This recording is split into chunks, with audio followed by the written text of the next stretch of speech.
Okay, so we had this quiz that so I've been fielding a lot of questions about the recursion stuff, and that's natural. This stuff is really, really hard. I had a quiz. This quiz actually wasn't on the recursion stuff. This stuff was on the exponents. And I was watching in Discord as usual. There's Discord chat and Twitch chat. Oh, and my name is Scott Grizzard, and this is the Discrete Math Fall 2020 from the University of South Florida on the 22nd of October. I forgot to mention that.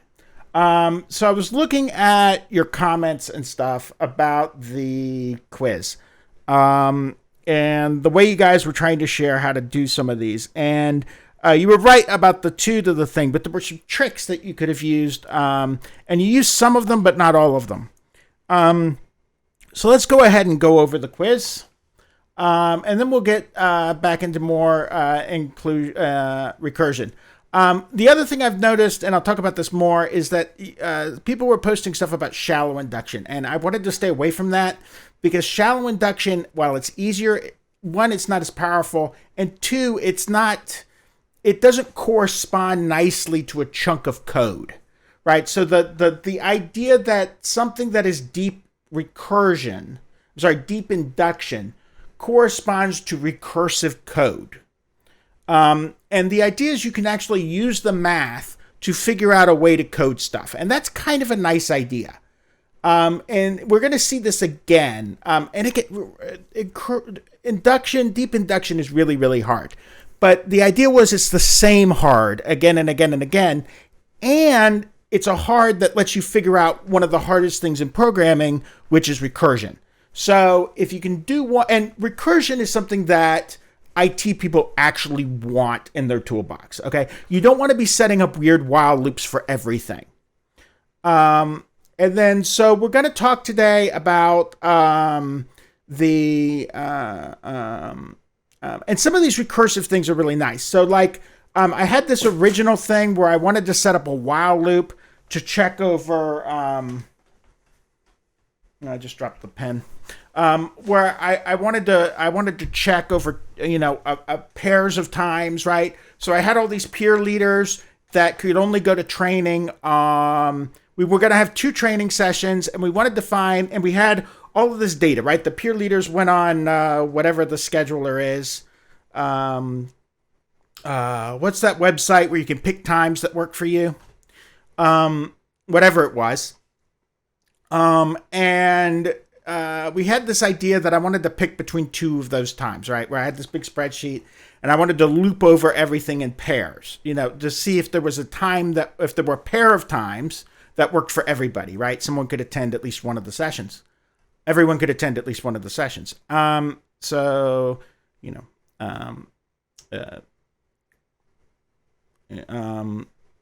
there existed an A, B, so that for all peer leaders, X could go to A or X could go to B. There we go. That's the statement I want to say. But what if I wanted to do 3 times? And this is the type of thing that recursion does, right? So if I can do something, if I could break it up into cases of 2s, then I could write something that was nice and recursive. And if I had 6 times, well, I just keep going, okay, well, I'll do this bit and then do this bit and then do this bit. And I can make it all work out really nicely. So recursion is really, really nice. So yes, I'm going to go over the stuff. And then there's a question about retakes. I haven't finished setting them up yet. I'm sorry. I thought I'd be done by now. I did get them all up for calculus, but you don't care because you guys are discrete. And I haven't finished it yet. So, everyone's under the impression that being a professor, I once heard it said that being a professor is a 24/7 job. It's 24 hours a week, 7 months a year. And I'm like, yeah, right. Right. It's not even near that. Right. It's all the, it's, I'm not saying it's like being a physician, or a submarine person, right, where you're 12 hours on, 12 hours off. But it's not, it's a 40-hour job, 50 if you're doing it remotely. So, I just haven't had time to set everything up. Anyway, you don't care. So let's go to the quiz. I spent 8 minutes talking. Well, I spent 6 minutes talking and 2 minutes late about stuff. So let's get this quiz up. Okay. So these people miss these on the test. This one here had like a 40 or 36 or something like that percent got it right. And I was a little disturbed by that. Again, we're remote, but this one should have been an easy, 10 choose 0. What's the number of ways to deal no cards? Or what is the list? What are all, so if I have A, choose 0, all right, where A is some set. So let's let A, for this example, equal A, B, C. What is A choose 0? Right, A choose 1 is the set of one element subsets.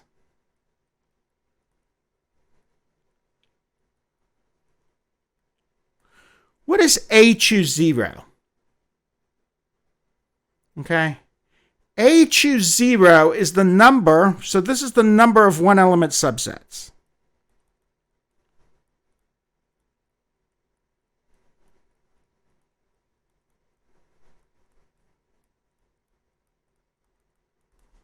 Okay. All right. A choose, and there are 3 of these, right? The size of A is 3, and there are 3 of these. Now, what is the set of 0 element subsets of A? Right, so the power set is 2 to the A equals, well, what's in the power set? Well, I got the empty set, all of the one element subsets, and then all of the 2 element subsets.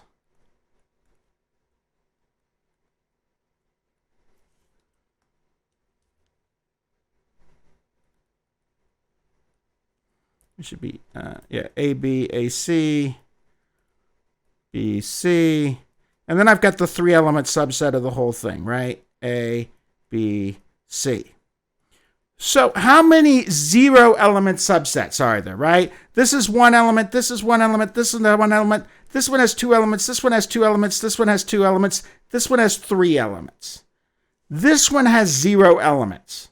So the only set with no elements is the empty set. So the set A choose 0 is the set containing the empty set. Right? So this has one thing in it. Okay? How do we feel about that? 1 to 5. There is one thing in there, the empty set. There are 3 things in here: the set containing A, the set containing B, and the set containing C. There are 3 things in A choose 2: the set containing AB, the set containing AC, the set containing BC.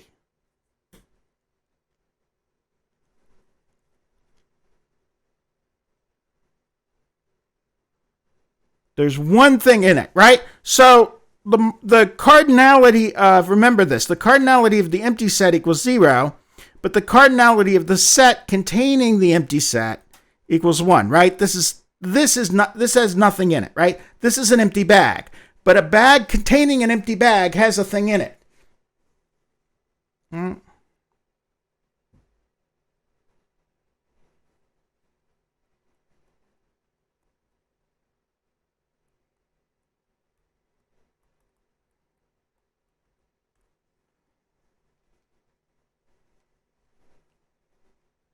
So it's 1.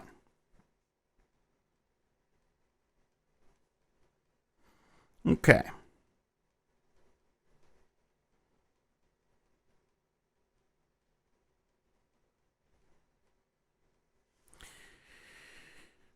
Okay. The number of 1 element subsets of a 10 element set is 10.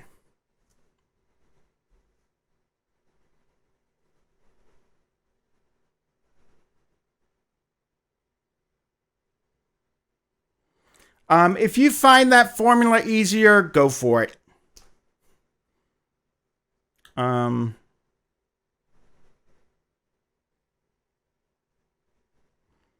But it's thinking about math. It's thinking about these numbers in the wrong way.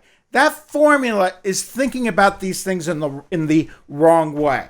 Okay, you're thinking about these things as numbers themselves and not as what they represent, right? They actually represent something. This represents the number of zero-size subsets of a 10-element set.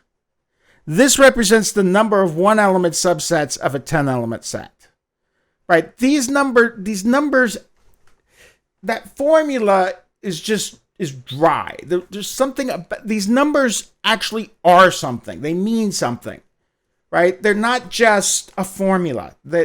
Sure, they're equal to that formula, but they're more than that. And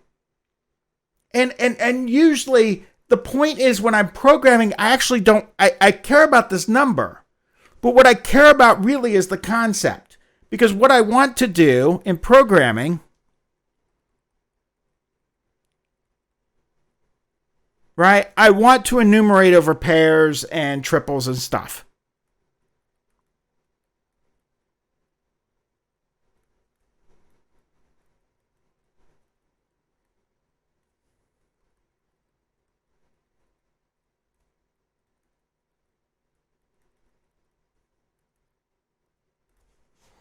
Right? I want to enumerate over things. Right? I want to make sure that there aren't two accounts in my Active Directory with the same phone number, right? Or whatever, right? Or maybe I write a script that looks for duplicate usernames in the sense that a user has more than one username.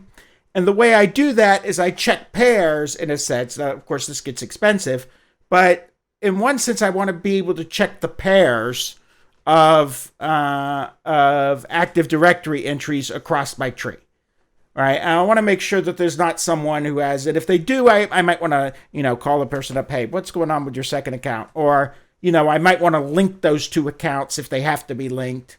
I don't want someone with an account having an old password that hasn't been changed in a century, even though it would prompt you to change it later.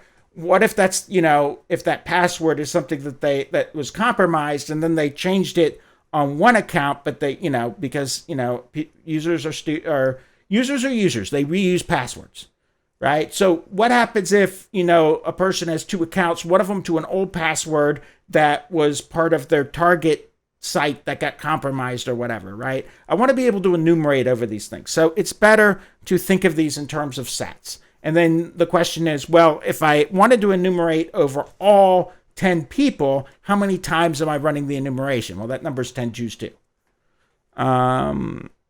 So it's what you're thinking is the formula is not wrong. It's just it's not useful in the sense of thinking about the problem in a way that we care about that.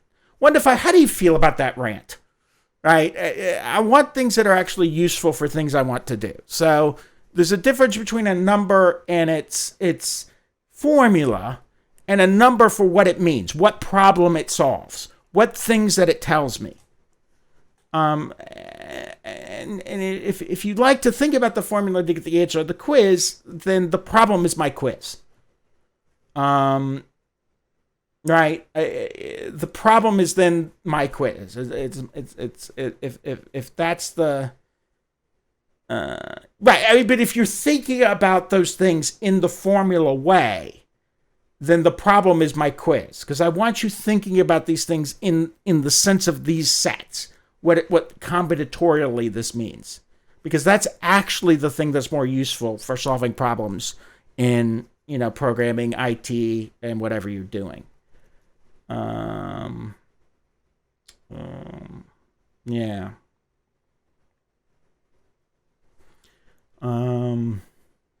Okay. Maybe there wasn't a ping. I don't know. Okay. Let's talk about this right here. I have Fermat's theorem here. So this is, yak about, I yacked a lot more than I wanted to. But, I just, it's hard for me to do, in a regular class, what I would ask you to do is, what does this mean? right? And then I'd ask you for the number. And I can't do that in, online where you don't have a piece of paper to really write it down. Unless I wanted to make it so that you had to scan your page and then put it in. And I'm gaining convenience by not doing that for you, right? You're gaining convenience by me not asking you to write the answers down like we make the calc students, but because it's just a pain for you, because then you have scan problems and all this other stuff. But the flip side of that is the course, I can't check the things to make sure you understand them in the way that I want. That you kind of should. Okay, this 2 to the 16th business. So 2 ways to do it. All right. And this is a very good thought. And I don't want you to lose this thought. Okay. So this kind of idea, 2 to the 16 equals 2 times 2 times 2 times 2, 16 times. And that is a very good thought. And I don't want you to lose that. Right? And I've got this. This is in Z17. All right. So let's see. I do 2 squared equals... No, I shouldn't have an equals there. 2 squared equals 4. 2 cubed equals 8. 2 to the 4th equals 16. 2 to the 5th equals... so that's going to be the first one where you have to take a mod. Right? So 2 to the 5th is going to be 8 times 4, which is 24. And then I subtract the 17, and what do I get?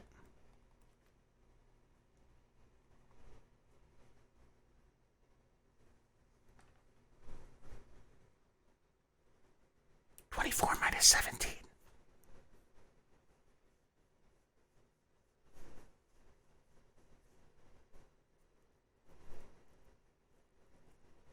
There we go, 7.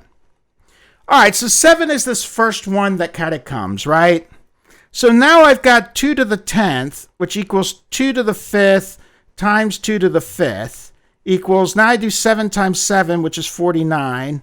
And then I subtract the 17, and I have to do that twice, 3 times, right? And what do I get? Oh, twice.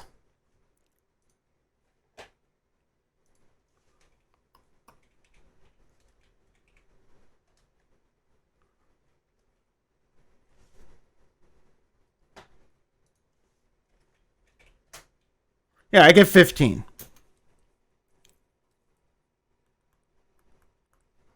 Okay. All right, so that's, let's see here. I've got 15 here. So now I've got 2 to the 10th, and now I do 2 to the, well, I don't have 2 to the 6th on here, so I'll do 2 to the 15th is what? So I'll do 2 to the 15th is 2 to the 10th times, times 2 to the 5th, which equals 15 times 7. That's still a big number, but I'll live with it.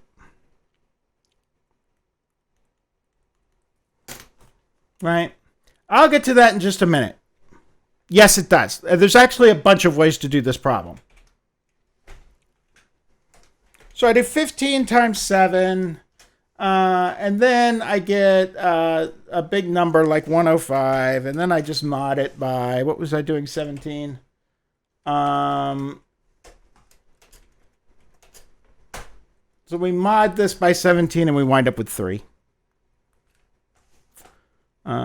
This bit was like 105 or something like that.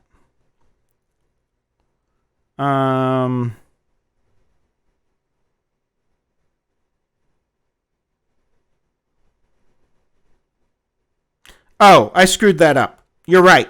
That should be 32. I don't know where I got 24 from.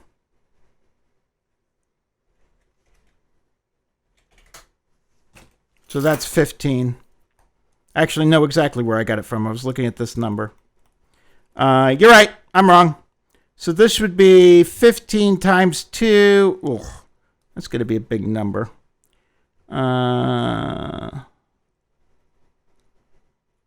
That's not much better than 16 times 2, is it? Let's see. Do I want to do that? Let's do 15 times 8. So let's do 2 to the 8th equals 2 to the 5th times 2 cubed. That's going to be a smaller number. So I get 15 times, this is what I get for not using a calculator, right? I get 15 times 8, that's 120, and then I subtract 16, and then I do that a bunch of times. 16, 16, 16.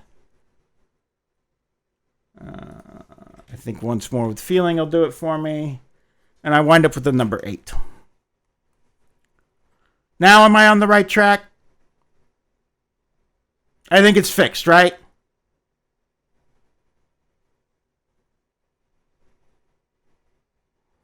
$32 is 15, and then I do 2 to the 5th. I do 15 times 8, and then I keep subtracting 16, 16, 16, and I get to 8.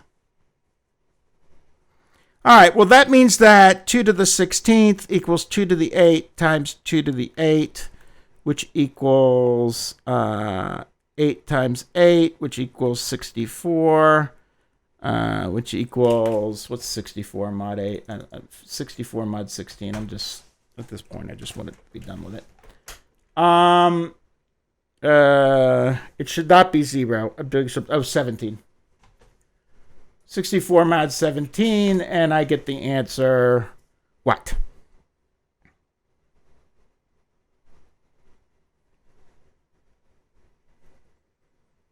Didn't I do that? What did I mess up?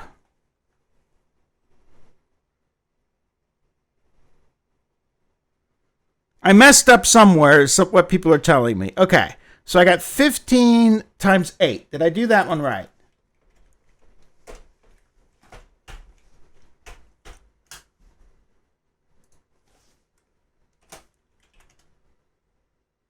No, I did not. This one right here. There it is. 15 times this one right here equals 15 times 8, which equals 1. Right, so 15 times 8 is, I'm just having a day right now, right? 15 times 8 equals 120, and then when I mod that by 17, I get 1. So that means that 2 to the 16th equals 2 to the 8 times 2 to the 8 equals 1. Okay, now are we on agreement?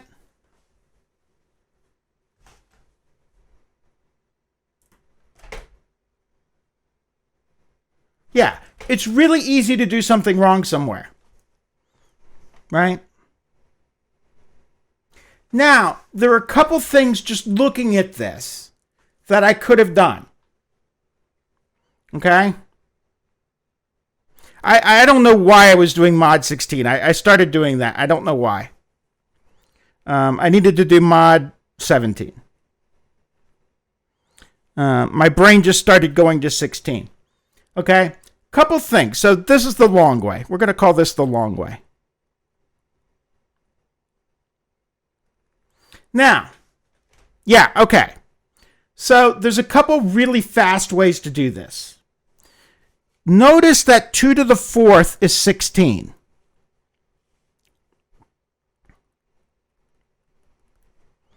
Two to the 4th equals 16, which equals negative 1. Okay?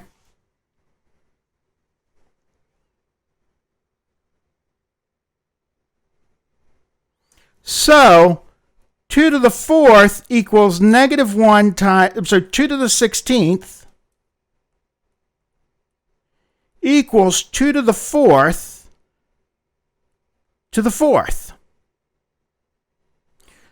which equals negative 1 to the 4th, which equals positive 1.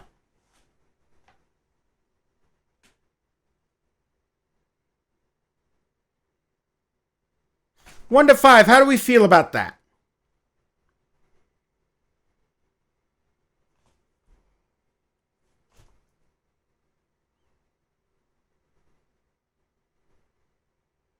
Okay. 2 to the 4th is 16. In mod 17, in Z17, 16 equals -1.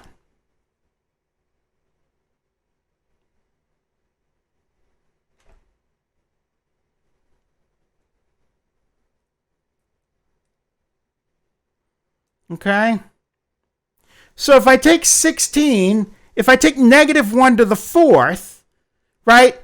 2 to the 16, well, that's 2 to the 4th times 2 to the 4th times 2 to the 4th times 2 to the 4th, right? It's 2 to the 4th to the 4th, right? 4 times 4 is 16. I think we're on agreement with that. Even if we're not on agreement on the subtraction, I think we can do 4 times 4. On most days. So 2 to the 16th is 2 to the 4th times 4. Well, that's -1. 2 to the 4th is 16. So it's -1 to the 4th, and that equals 1.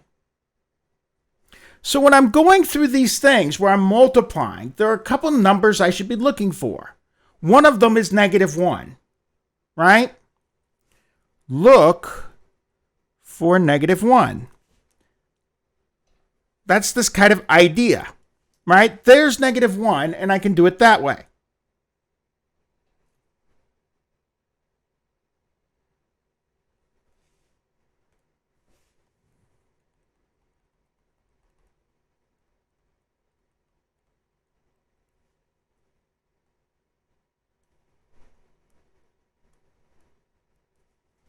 Okay?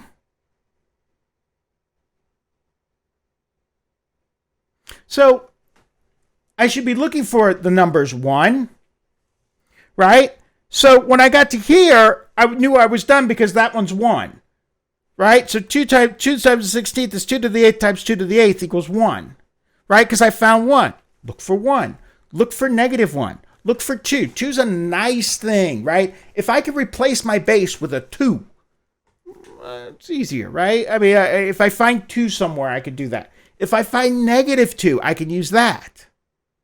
So there are numbers to look for. Okay. And then there's the really fast way.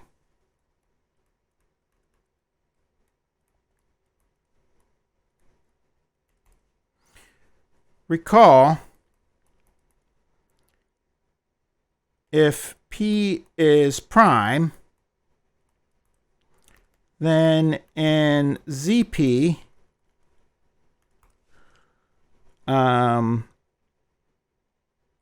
if P is prime, then in ZP, if P is prime and A does not equal 0, then in ZP, A to the P minus 1 equals 1. This was Fermat's little theorem.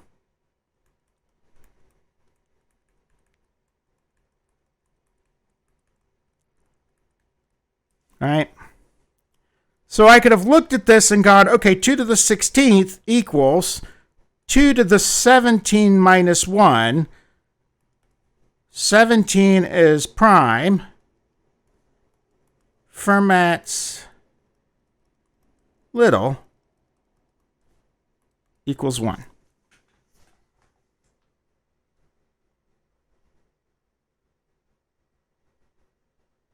So 1 to 5, how do we feel about that? That was Fermat's little theorem.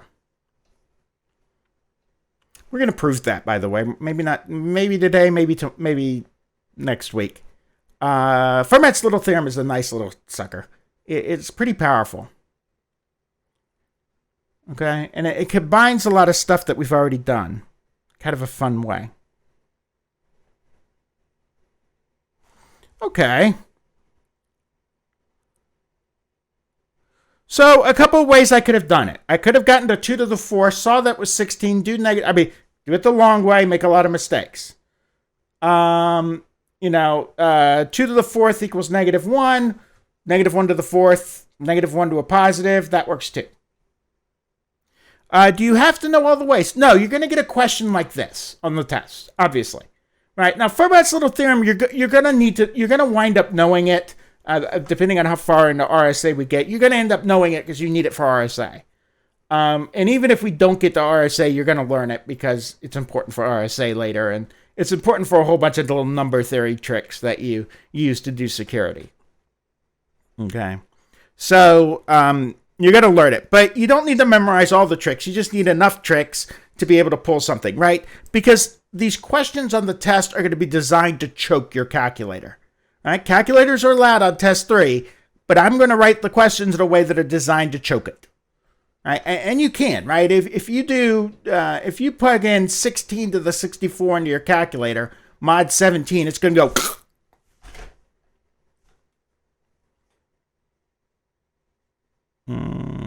So RSA is that security algorithm that I'm hoping to get to.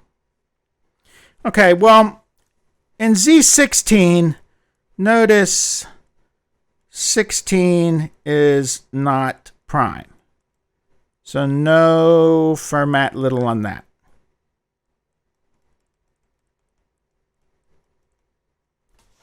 Okay.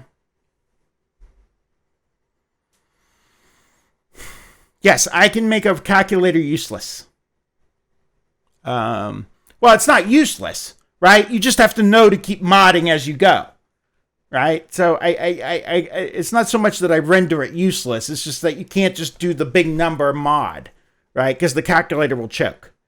It doesn't have that many slots in its memory. I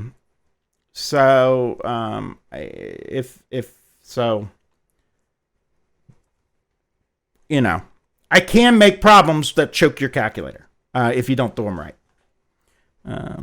It's one of the things they teach us in, evil math professor school, right? We took this class called teaching math, right? So the first time we take 2 classes, right? In graduate school, you take a class called teaching, and they lump you into a bunch of, with a bunch of humanities and English graduate students. And it's always full of English graduate students because, all those English classes, all those English 101s are taught by graduate students or adjuncts.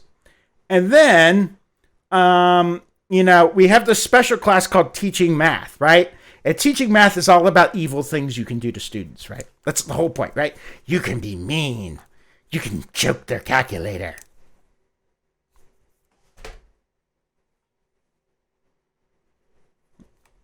All right, so 16 is not prime, so I can't use Fermat's little theorem on this. So I got to do it the long way.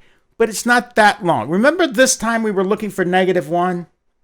If you get something with a not prime, and notice how 2 divides 16, that's your big hint. Or they're not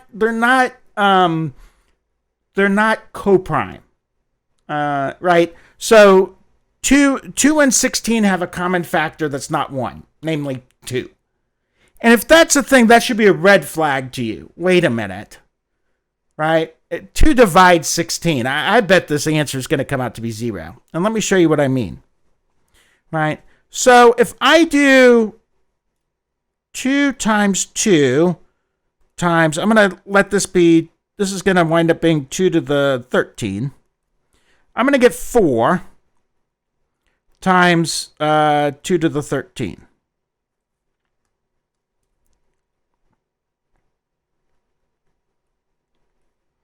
Well, I'm going to take another 2 off of this. I'm going to have it be 4 times 4 times 2 to the, let's see, I need to take 2 off there, right? So this will be, right, this is 2 squared times 2 to the 11th. All right, so I'm going to wind up with 4 times 4 times 2 to the 11th. So how do we feel about that, 1 to 5?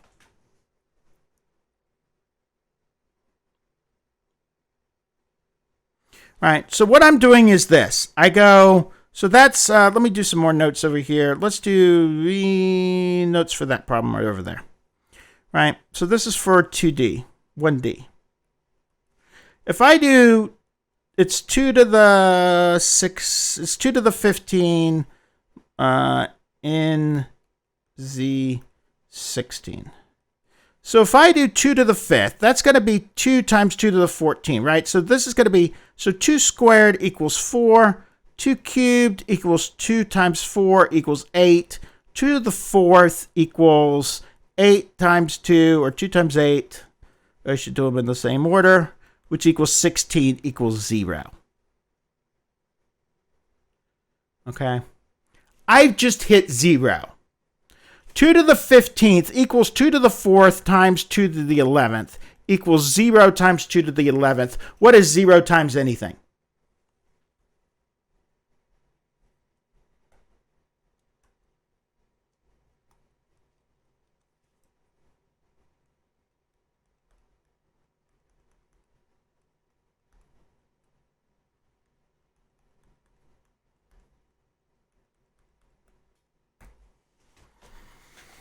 Okay, 1 to 5, how do we feel about that problem? So just like I was looking for -1, here I wind up at 0. And as soon as I get to 0, I can, go feed the cat and, change the water bowl, and, I'm done with the problem. It's time to pay attention to the cat.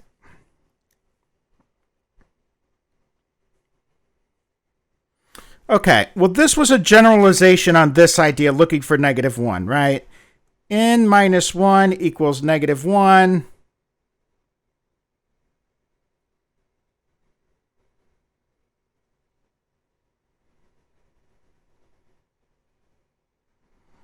So I get, this is really equals -1 to the 17th, and that equals -1, and that equals n minus 1. 1 to 5, how do we feel about that problem? This is just a generalization of that trick. I made this thing -1, and -1 to the 17th, well, I've got an odd power, right? -1 to the first is, well, -1 itself. -1 squared is 1, but then I multiply it by -1 to get -1 cubed, and I get -1 again, -1 to the 5th, -1, blah, blah, blah, blah, blah. No, that's not true. So suppose I did, instead of 16, this is a good question. So if it's not prime at 0, no. What if I had 5 to the 5th mod 16? Right? The issue here is that 16, right, 2 divides 16. Eventually, I'm going to, not only does it divide it, 16 is only 2-ness. In the sense that there's only 2. Its prime factorization is 2 times 2 times 2 times 2. It only contains 2-ness. All right? When I wind up, right, if I have 4 2s in a row, 1, 2, 3, 4, I'm going to wind up at 0. But these aren't coprimes. Whereas 5 and 16, there's no 5-ness in 16. They have nothing in common.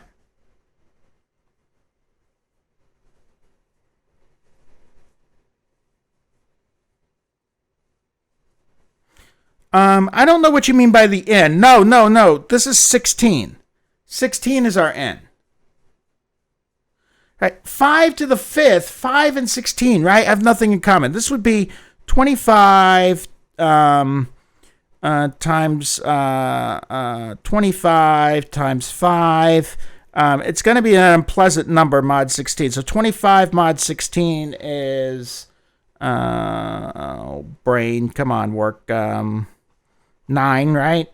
It's 9, right? So I got 9 times 9 times 5, and then there's really nothing else I can really do. I mean, I could do 3 mod 16. Okay. I could make this, let's see, 3. This is actually 3 to the, these are actually 3 cubed each. So I could reduce this to 3 to the 6 times 5 and then deal with the 3. And then I get, yeah.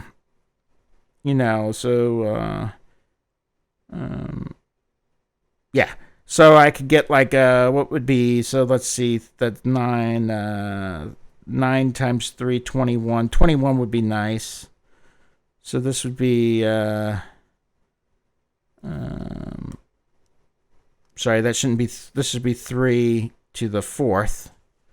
3 cubed is a nice number, right? That's 27. 27 mod 16 is 11. So this becomes 11 times 3 times 5. And now I'm just going to have to do a big number either way. right? But the point is, it doesn't collapse to 0. And it's an annoying one, but it doesn't collapse to 0. Oh, I could get to 15 here.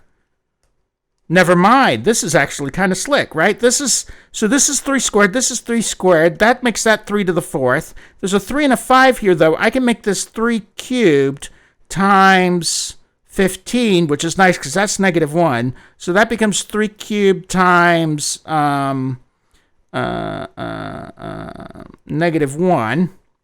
And 3 cubed is, let's see, 27. Is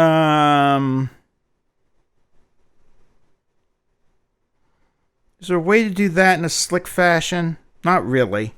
So I wind up with 27 mod 60. That's 11 times -1, which is -11. So I do 16 minus 11, and I get 5, right? So 5 to the 5th equals 5 mod 16.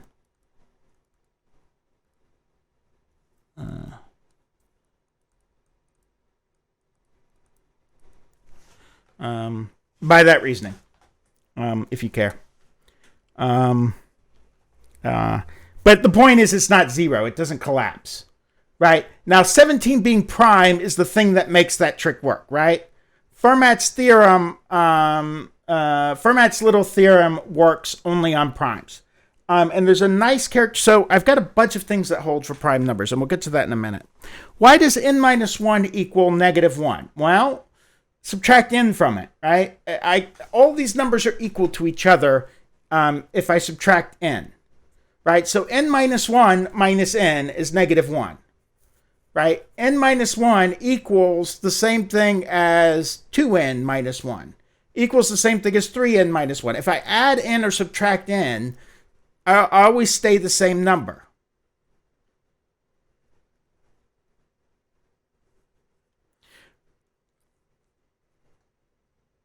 Yeah, well, if n equals 3, right, then I subtract 3. No. 3 minus 1 equals 2, but the question is 2 to, what is it? 2 to the -1. I'm sorry, -1. So if I've got 3 minus 1 equals 2, what is 2 to the 17 mod 3?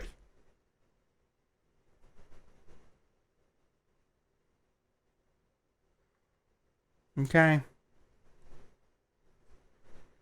So someone's asking in Discord chat 3 minus 2. So someone's got in Discord chat this thing. And I don't know if I'm going to get to problems at all. Right? So someone's got, okay, NZ3, right, 2 to the 17 as the problem, right? So this is actually the same thing as -1 to the 17, which is the same thing as -1, because I'm taking an odd power, which is the same thing as 2. Now, 2 to the 17, I think the calculator will choke on this, but let's see. That may be too big. Nope, it's not. So 2 to the 17 is this absurd number, right? 2 to the 17 equals 131,072, right? So if I mod that by 3, right, I'm going to get 2. Because if I add these exponents, look what happens to the exponents here.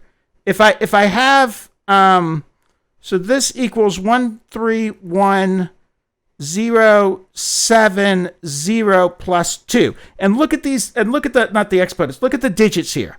3, 4, right? 3, 10, 11, 12. 12, 1 plus 2 is 3. This number is divisible by 3. I don't know if you know the digit trick for numbers. Okay? Which will give me a 2 left over.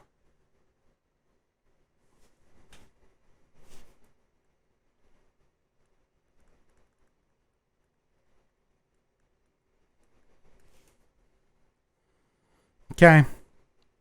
So the idea here is that if I go back 1 and I have an odd number, and then I add the n back, just like I did here, right? I have 2 to the 17 in Z3. I have 2 to the 17. Well, that's negative 1 to the 17th. So that's negative 1 because I've got an odd power, and that's 2, right? Because I add back the 3. That's the idea here. I subtract the end. I have negative 1. I go to the 17th power. Well, that's odd. And then I come back and, oh, that's n minus 1. Add back the n. Okay. Likewise, n minus 1, well, this is negative 1 to the 18. Well, that's a positive number. That just equals 1. 1 to 5, how do we feel about those two problems? This idea that I could just back up to negative 1 and kind of do that. And I could back up to negative 2 also and do that. Okay? And the point here, the point, right? This is the point.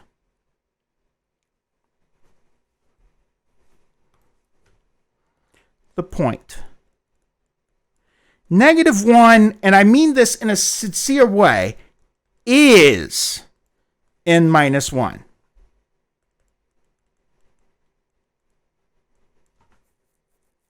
Not negative 1. N minus 1 is negative 1, and vice versa.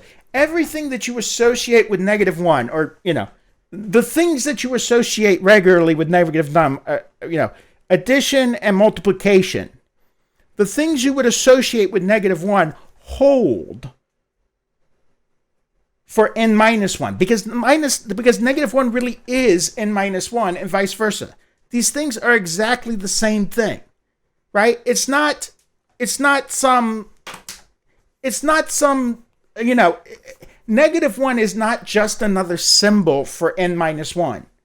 It actually is that, right? Just like 1/2 actually is, right? 2 to the negative 1, or 1/2, actually is one of these numbers, if that makes sense. If I say 1/2, right, so give me a Z that has a 1/2. So let's do Z5, right?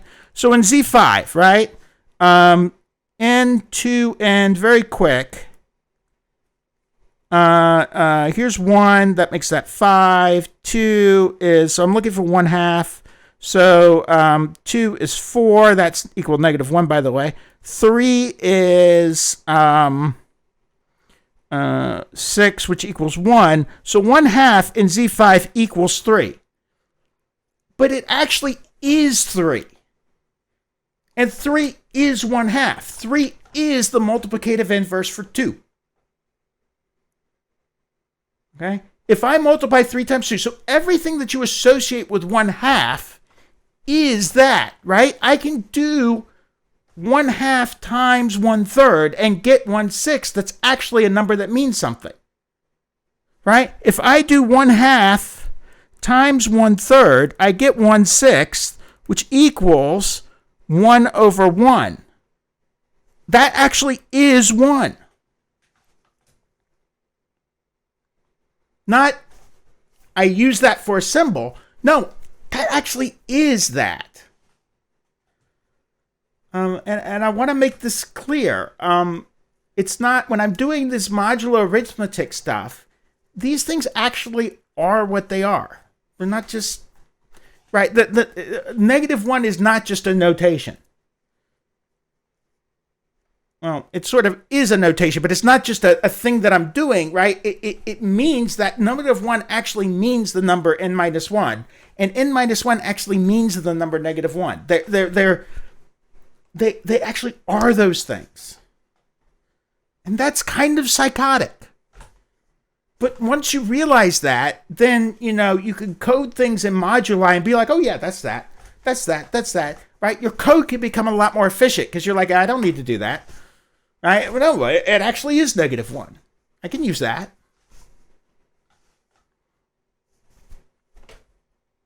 All right, 1 to 5. How do we feel about that? I've way over talked. Okay, someone was asking me to go up some. Yeah, so this bit about primes. if P is prime, then, and this is this, so I've got a bunch of things that hold for primes. What are they? Right. So I've got, if P is prime, then a bunch of stuff is true. What is it?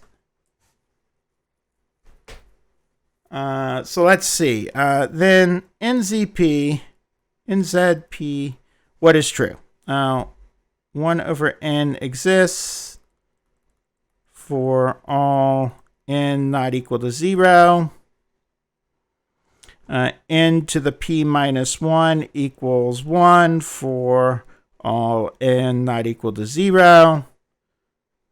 Right, there's a bunch of stuff in here. That's Fermat. Right, this is the fact that it's called ZP as a field. That's the name of that theorem. What else is true? There's a bunch of stuff that's true if I have primes. Primes are nice things. We like primes. They're warm and fuzzy in our lives. What else do we have true so far about primes?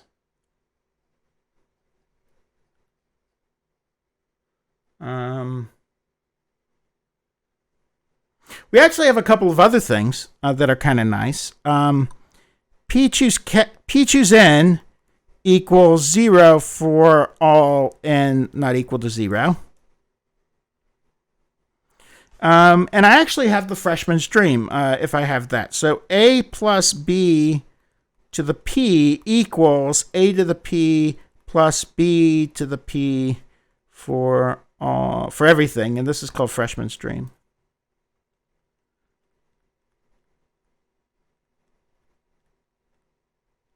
All right, there's a whole bunch of these little things I get. Okay.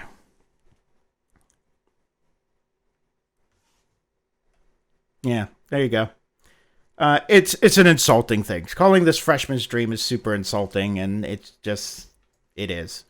But it's been the name of the theorem for so long you can't change it now. It's insulting, but no one's tearing down that statue, because if you get in a position where you want to tear down that statue, you now get the joke, and it feels, and you don't want to, or if you do, you're not really motivated to do it, right? No one's in the insulty category when they learn this inside joke usually. Anything else? Okay. So let's do some more induction. Okay. So as I said before, I was reading your stuff, and a lot of these examples that I was doing can be done with shallow induction. Okay. So a lot of the things that people were looking up, they came out with things that were shallow induction. Let's do one that you can't do that. Okay, this is one. Okay, so I'm going to give you a proof here that is deep induction only, no shallow induction allowed. A theorem, okay? So here's an example.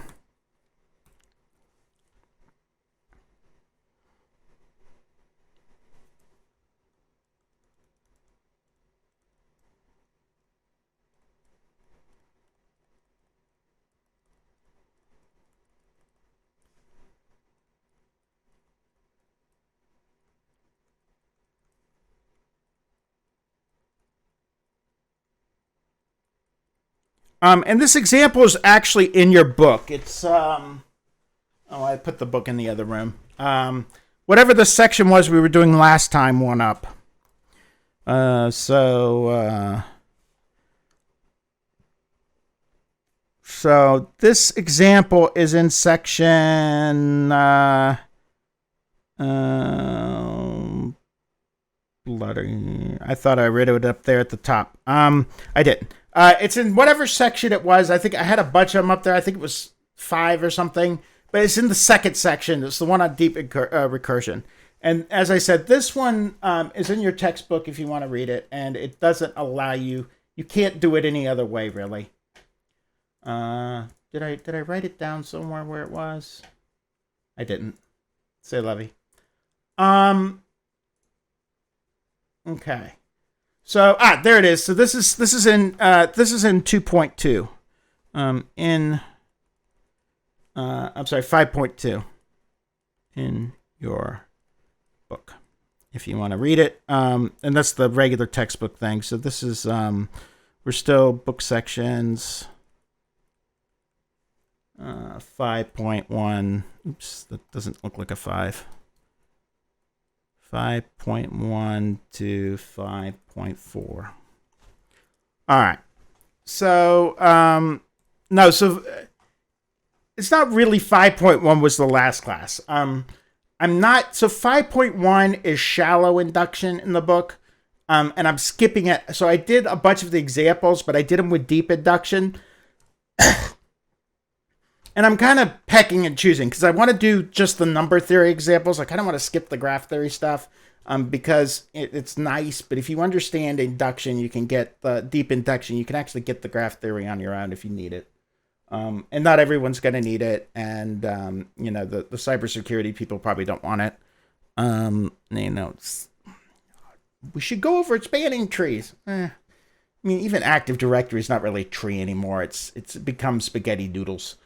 Right. The idea behind a tree, Active Directory, is supposed to be like this, and then you've got this and this and this and this, and you've got all children, and then you've got, you know, they eat their vegetables, right? It's all children. It's supposed to be a tree. But in reality, Active Directory has all this stuff going on, right? It's got things here, things here, things. It's not this nice little, you know, Active Directory. So Active Directory is the way Microsoft does things, right? So if you're talking about trees, the protocol is called LDAP. So trees, LDAP. I'm just going to write this over to the side. Absolutely nothing to do with this, but you may want to see it. So trees in IT, this is called LDAP, is the big thing. Lightweight Directory Access Protocol. And example, Active Directory. This is Microsoft. So Microsoft Active Directory is an example of a LDAP service. Open LDAP is one. And then there are a bunch of extinct ones. So I keep forgetting that sometimes you guys don't know what I'm talking about when I'm talking about IT. Because I'm like, I'm talking to a bunch of IT people. But I don't, the idea was, this is like totally aside. Right. So traditionally I'm supposed to teach you about trees, but I'm skipping it because, even the places where trees should be useful in IT, they aren't, because, you know, people like Microsoft have turned it into spaghetti sauce, spaghetti noodles, by having the trees reference everything out. So it's not really a tree anymore, and the math just doesn't make any sense because you can't really search over an Active Directory like you would over a tree with nice little pruning things and stuff, because there could be a reference somewhere else that comes back. So it's spaghetti noodles. So there's no, you know, I'm like, well, why? I mean, if you need it, you can get it if you understand this stuff. So I was like, okay, we'll do this stuff. All right, so back to our example. What I want to do is prove that, oops, nope, I don't want that one. That one's boring. All right, so what I want to say is, this is the thing I want to prove. Theorem. Big theorem.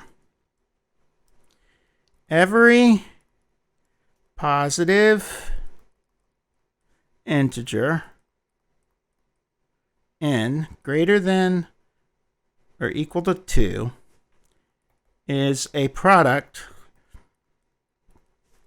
of prime numbers.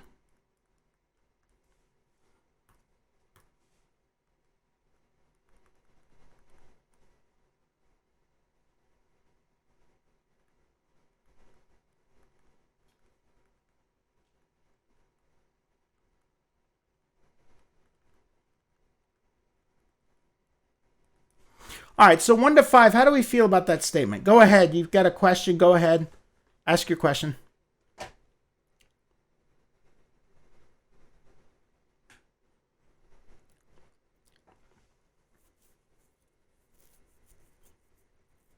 Okay. This is just a statement, right? So example, 6 equals 2 times 3, 9 equals 3 times 3 times 3, 12 equals 3 times 4, which equals 3 times 2 times 2, 21 equals 3 times 7, 100 equals 5 times 5 times 2 times 2. All right. Every 2 equals 2. Every number can be factored into primes. All right.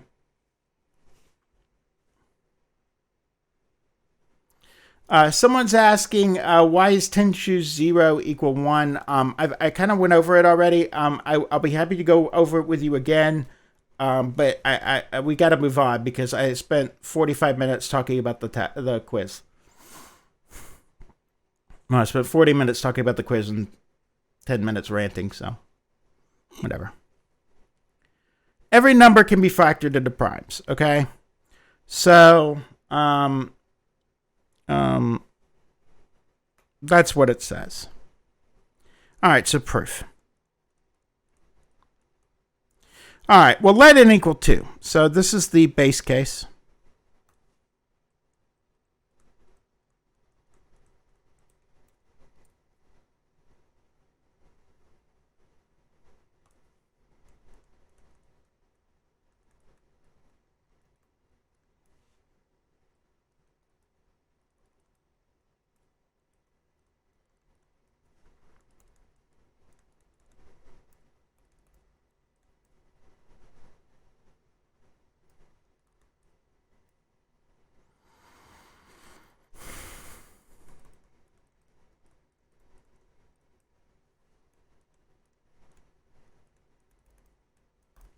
Okay, so if n equals 2, then n equals, well, 2, right? 2's prime.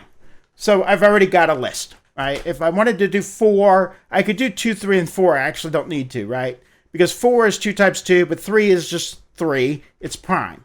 And 2 is 2. How do we feel about that, 1 to 5?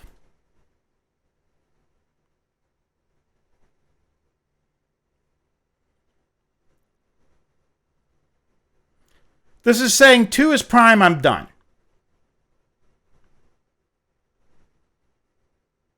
Okay. So I could think of building up a set or a multi-set, I guess would be the technical term for this, or an array, right? A list of things, right? And this would be, the prime factorization of 2 is 2. There's nothing else to do. We've found all of the things that make up 2. Multiplicatively. It's 2. Okay.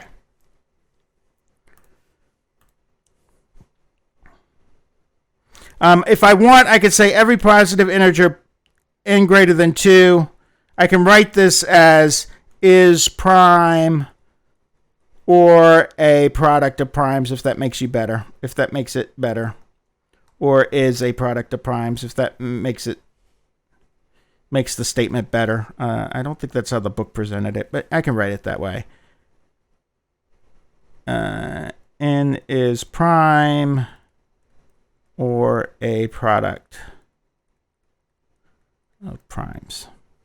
Some people don't like the idea that product can only have one number, right? You need at least one other number, right? To multiply. Well, okay. That's fine. It's either prime or a product of prime. N equals 2, then n is prime. And we are done.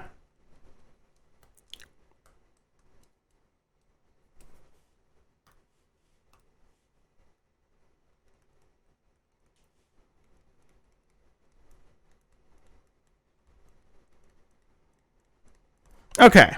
So let's do the induction step.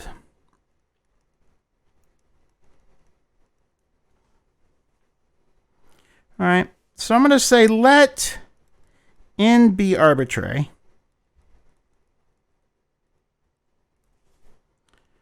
then and assume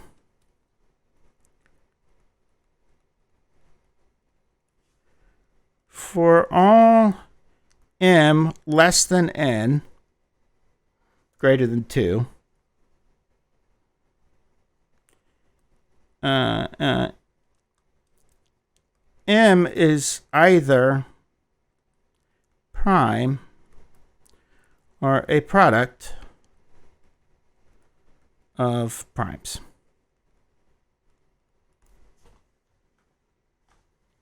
All right.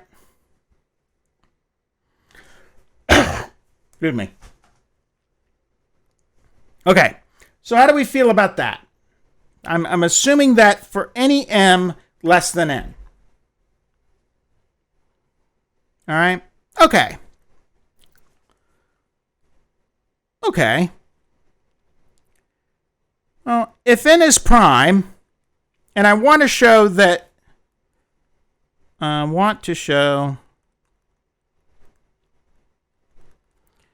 this makes n either prime or a product of primes. All right, so that's where I want to go.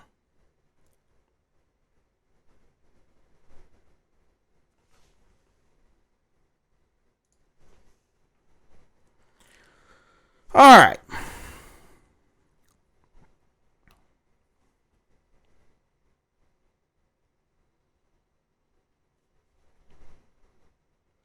So, nope.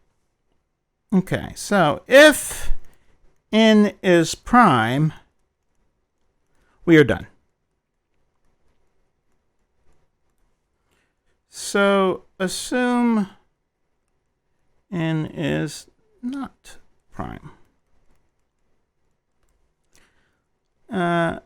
Then n mod a equals 0 for some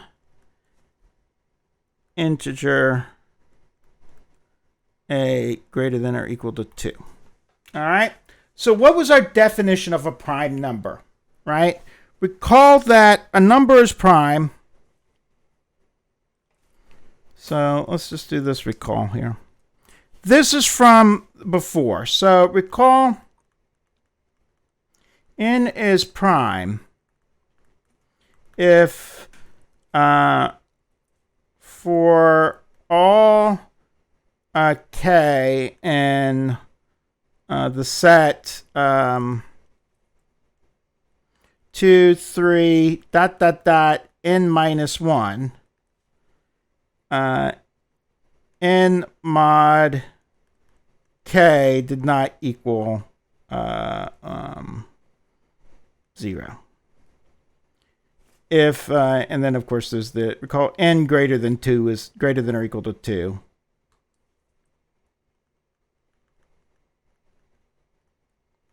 All right. So how do we feel about that line 1 to 5?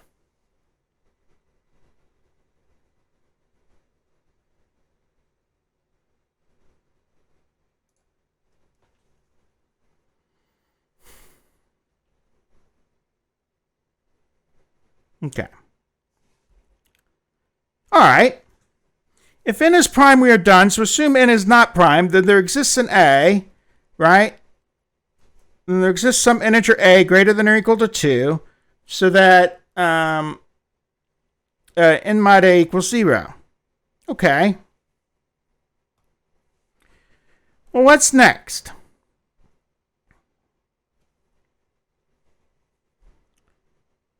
Well, then b equals, then there exists a b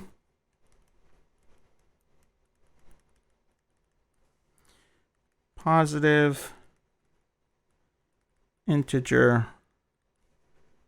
b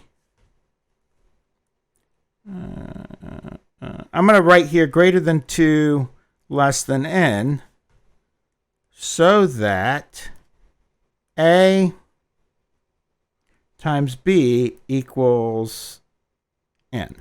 How do we feel about that step 1 to 5?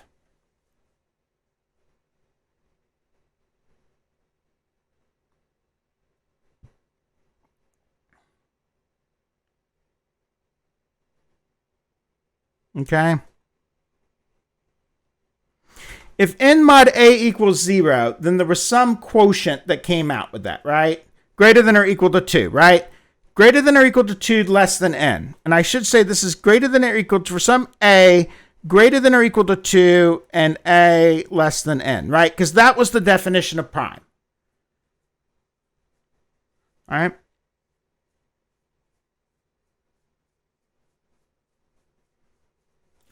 Why so many 5 poles? Because I get, I want to make sure step by step, because I kind of have to ask. I don't know what's going to hang you up on this, so I have to ask. Okay.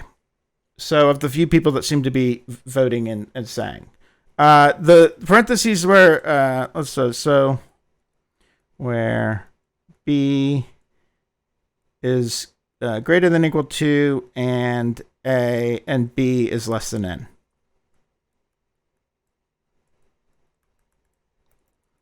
All right.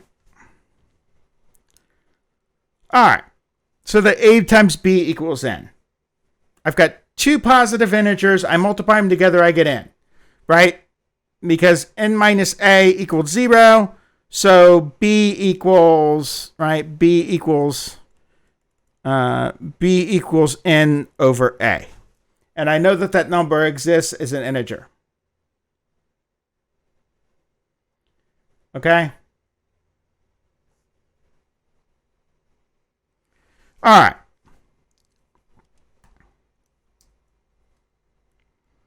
So,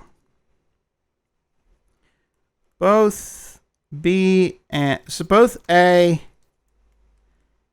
and B are less than n, making them perfectly good m's.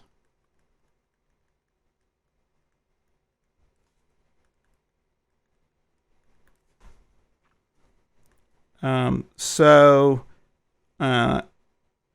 A is either prime or a product of primes,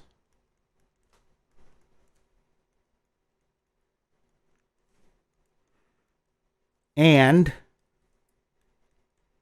B is either prime or a product of primes. All right. Since n equals A times B, n is the product of A's primes times B's primes. All right. So for an example of this, oops, I'm using the wrong pen and it's behind me. So for example of this here, right, 12's not big enough. 15's not big, doesn't have enough factors. 21's got too few. 22 has, 20 is a good one. 20 is 2 times, nope, that doesn't have enough factors. 40. 40 equals 4 times 10, which equals, and then these are 2 times 2, these are 4's factors, times 2 times 5. Right, so n is the product, right, of 2 times 2 times 2 times 5. 1 to 5, how do we feel about that?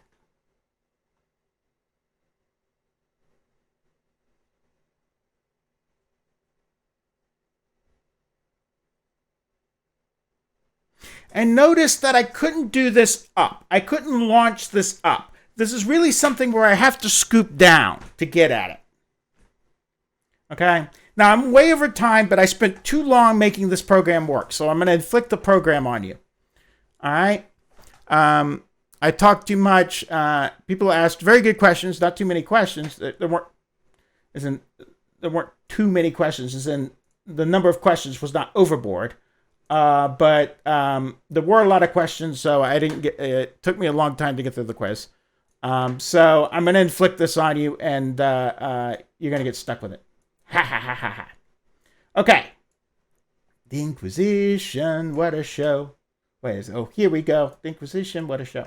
So this suggests an algorithm. Thus,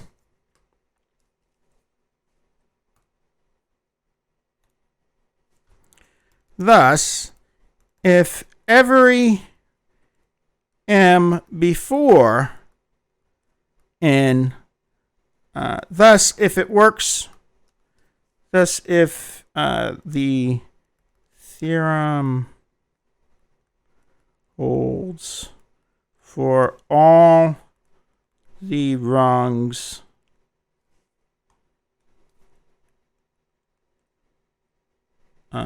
from 2 to n minus 1, the theorem holds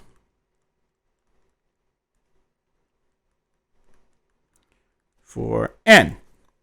So by deep induction,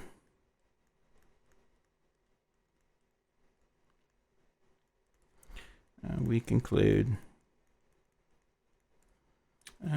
what was it I wanted to say? Every positive integer greater than 2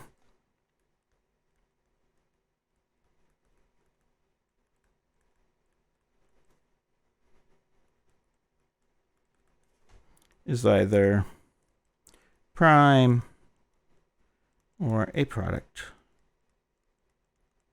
of primes.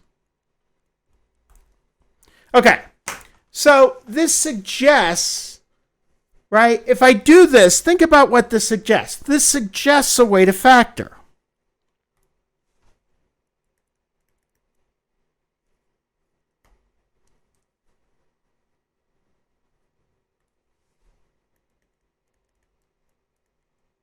Oh, I should write a QED or something. I'm done with the proof. This suggests a way to program a computer to factor. All right? And here's what I mean by this. If I look at this code, if I look at this proof, right? I could write a little function that does the prime factorization, right? If n equals 2, I just return 2.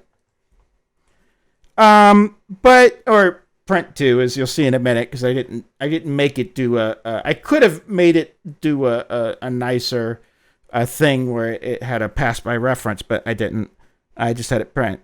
And then if n is arbitrarily large, well, I just go through the thing and find I find something that divides it, right? I do the check for this.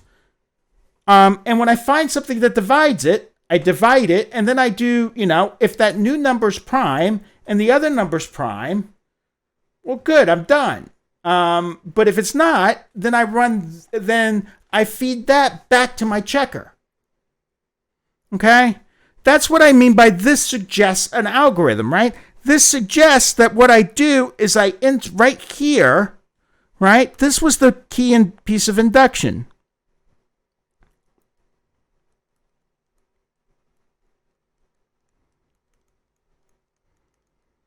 Right? That's where I use that A and B stuff. Right? So on my algorithm, that's where the recursion goes.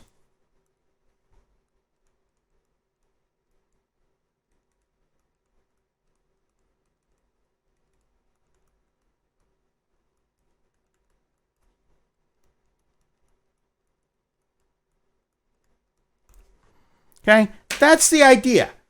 I can build recursive programs from this type of thinking. if I think inductively, I can code recursively. Okay?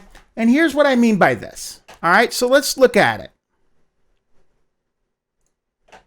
Okay? Here's the code that I made to do this prime factorization of a number.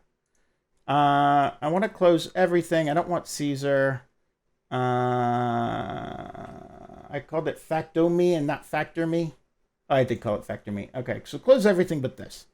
So here's my code. And what I did was I stole part of this from somewhere else, and then I modified it extensively, but I quoted where I stole it from. What this had before was a prime checker, and I've changed it. So the first number, when I check for my primes, the first number is always going to be the first number that returns 0, right? That's going to be a prime number, right? Because I'm going to start at the basement and move up, right?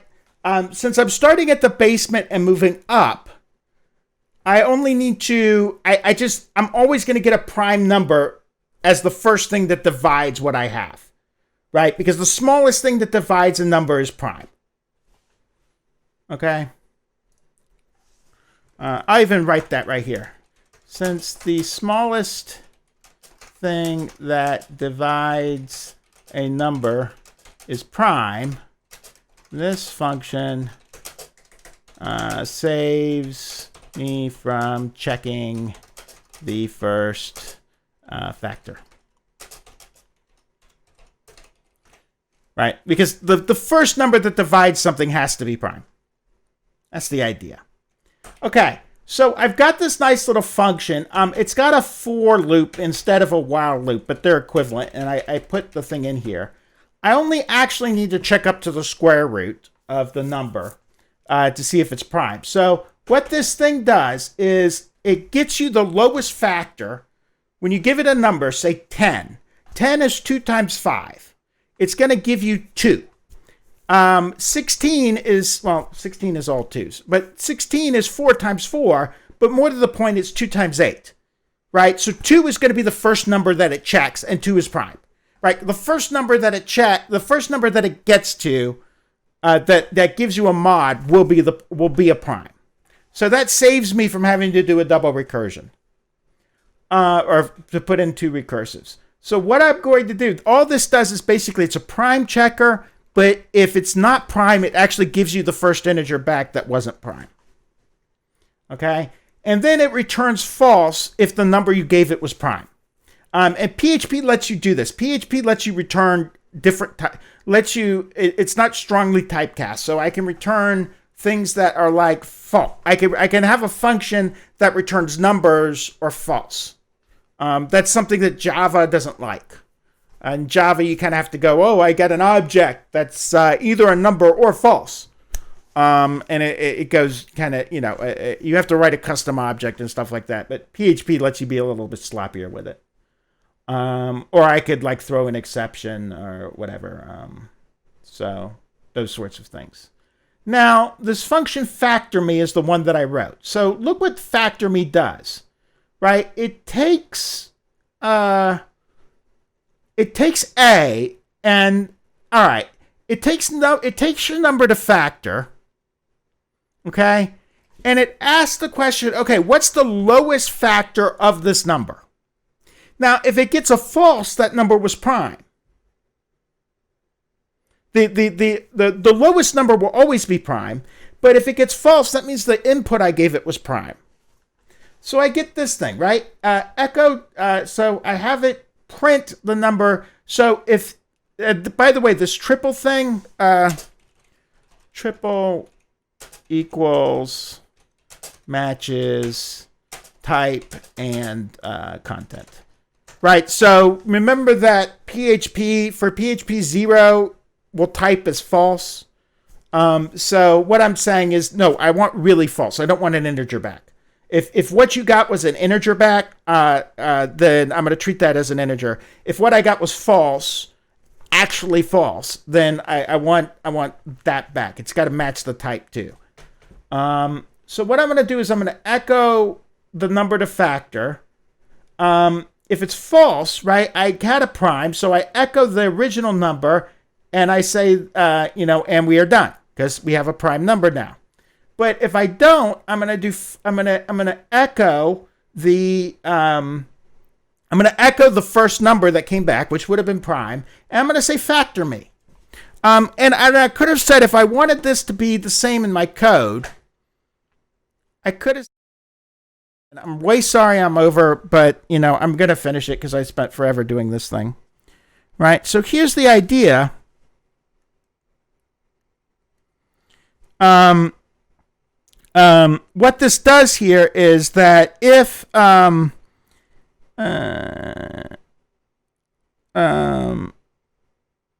okay, so instead of saying this, what I would have said was for my code, I actually said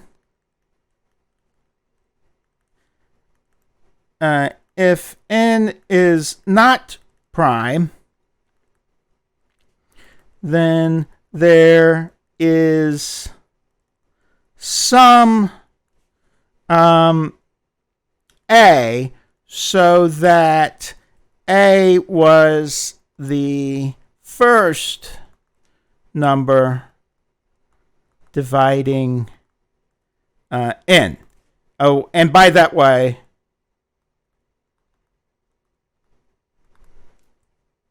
that a must then be prime. And if you have to leave, please do it quietly. Everyone's saying, I have to go by in the chat, and it's kind of demoralizing. You have to go, stand up and walk out quietly. Hockey rules. Come on. Okay, anyway. We need to make we need to make like a mores. We need to sync some of those anthropology people. I want a mores of online classes, right? I want the norms and the rules for online, social rules. Okay, so what I'm going to do here, that's basically what I'm doing. Notice here is the recursion step. Where I had the induction is where I put the recursion, right? What I'm going to do is I'm going to get my B by dividing A by the number to factor, because I know that that's an integer.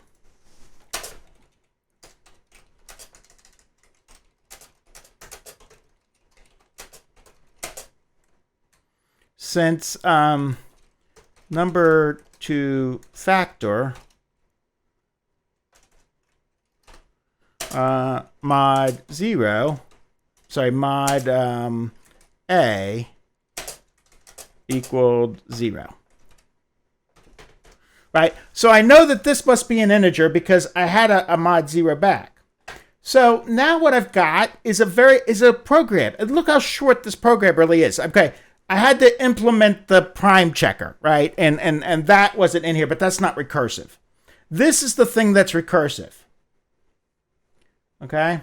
And it's going to print the prime factorization to the console. So watch what happens. Yeah, it's going to call itself as the function, right? It's going to call factor me, and then it's going to divide and get the other integer. Right? So let's do this. So I'm going to do factor me 100, and notice what it did. It went 2, 2, 5, 5. It was done. Okay? And then if I do 1,000, it did 2, 2, 2, 5, 5, 5. Notice it's always doing the lowest ones. Right? If I do, give me some more numbers, right? There's 1,008. I get 2 times 2 times 2 times 2 times 3 times 3 times 7. You can't see that because the 7's in the way. My big fat head is in the way. Okay. Right, I can do other stuff. 14 would just give me 2 times 7. That's kind of nice. And notice what it's doing, right? It's always starting from the bottom.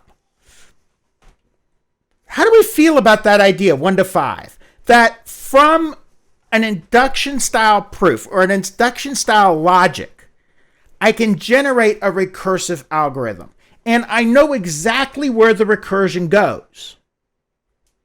And that's the other really cool thing. I know exactly where my recursion goes. Where does it go? Well, where did I use the induction step? Where did I scoop down in my induction proof? And here's the great thing.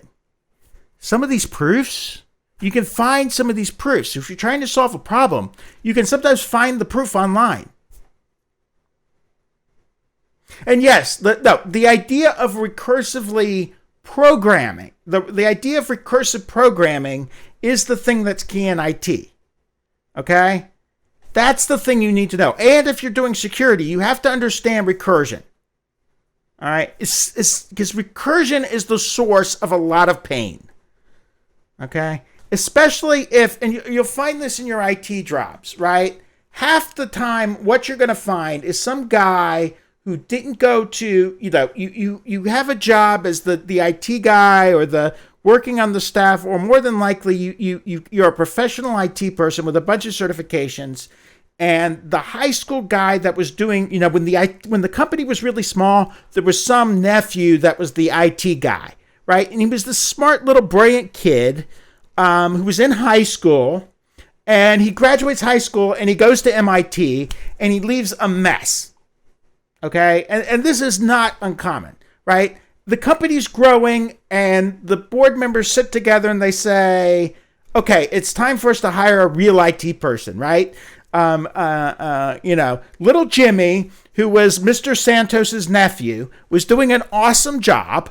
But that was when we started, we were paying him minimum wage when he was a freshman in high school, and he was kind of doing it and learning as he went. And then you get to this job, right? The people are like, okay, now we have 50 employees and we're talking about a remote office. Now it's time to actually hire someone. Okay? So this is what happens in IT. You wind up with a whole bunch of scripts that someone who wrote who was good but wasn't professional. Okay?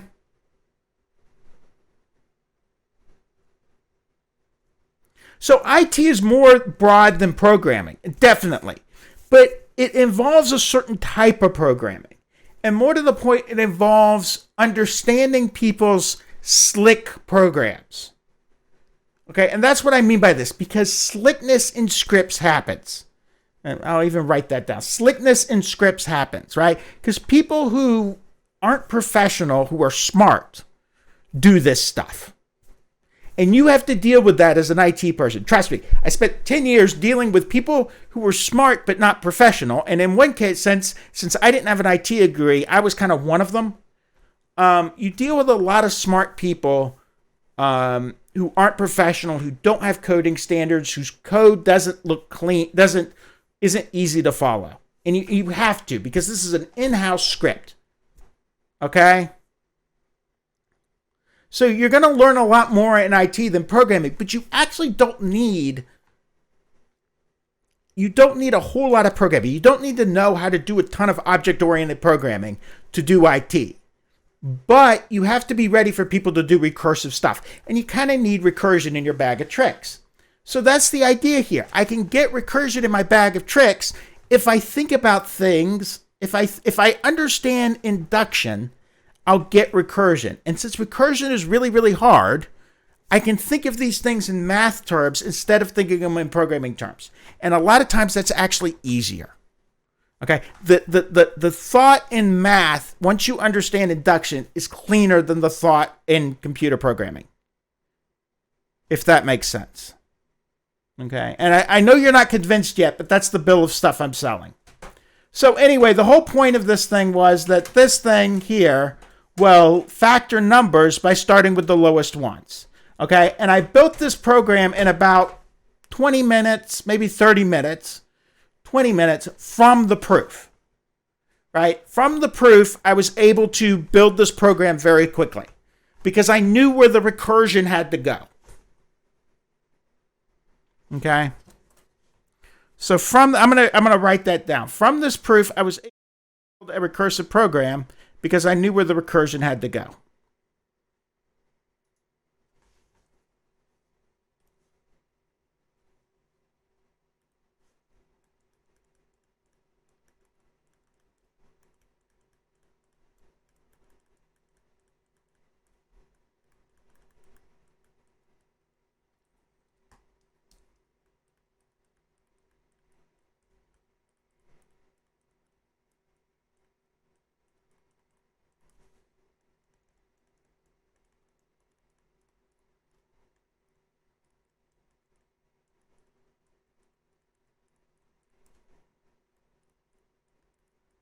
Okay, I've gone 25 minutes over. I am sorry about that.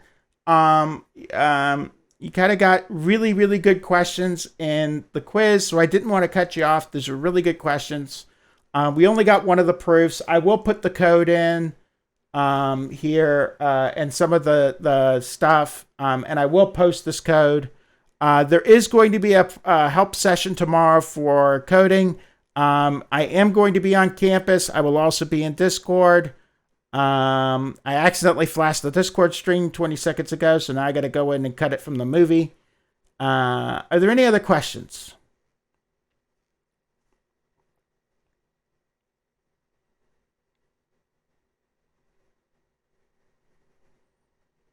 Happy birthday. Help session 12:30, same bat time, same bat channel. I will be hanging out there in that office. Well, it's not an office, it's a meeting room. And as I said, I will post the code. And there's someone wanting to reset this Discord. I don't really know how to do that, but I'll try.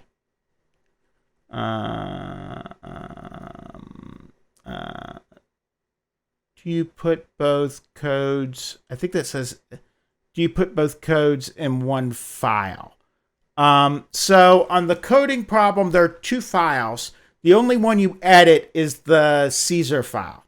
You don't edit the Caesar.ps thing, right? That's just the file that runs the script.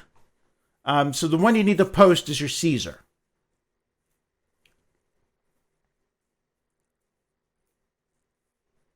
Are there any other questions?